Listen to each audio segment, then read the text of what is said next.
গাছটাতে হাঙ্গাবাড়ি লাউ পাইলাম কাটা ওই এর আগে প্রথমবার যেটা কাটছি এটা পাইছি এটা ঠুন্ডা লাউ আর এই এখন এই একটা হয়েছে যে মানে যেটা কাটলাম আর ওই দুইটা হয়েছে মানে লাউ ওই যে বড় হয়েছে না বা হ্যারবার আর কাটে না কচি যে কয়দিন থাকে ওই কয়দিন লাউডারে কাটে ওই নরম থাকে আর মিষ্টি মিষ্টি থাকে মনে হয় যেই একটু বড় হয়েছে না আর কাটে না আর ছোট লাউডি কাটে বেশি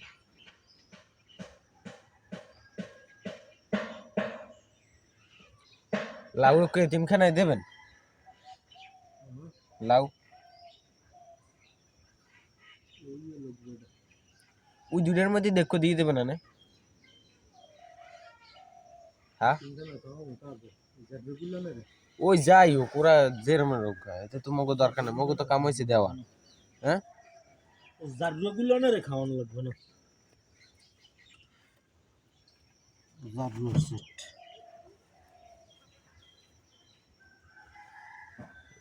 দাদার ছাগলটা তো দেখলাম মোটামুটি ভালোই ওটা দেখছিলেন এটা দাদার ওইটা ছাগলটা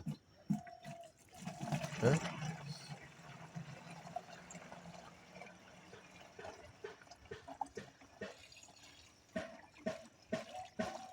এবার ছাগল কেনে দাদা যদি ছাও যদি পাইয়ে না এটা কোরবানি দেওয়া যাবে না আবার একটা কিনে এবার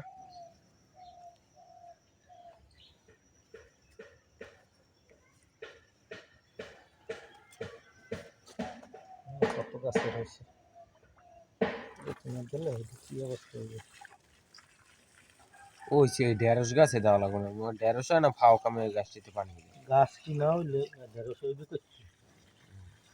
ওই ইঠোনে ওই সেইতে ওই ঢেঁড়সের ফুল ধরে ঢেঁড়স হয় এখন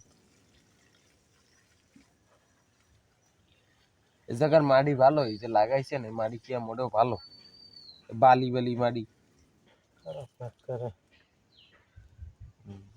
খারাপ না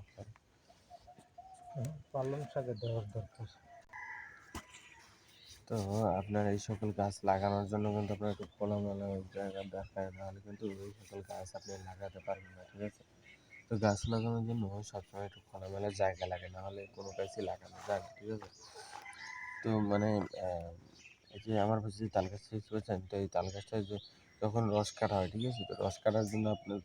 তাল গাছের সাথে একটা বাঁশ বাঁধা হয় মানে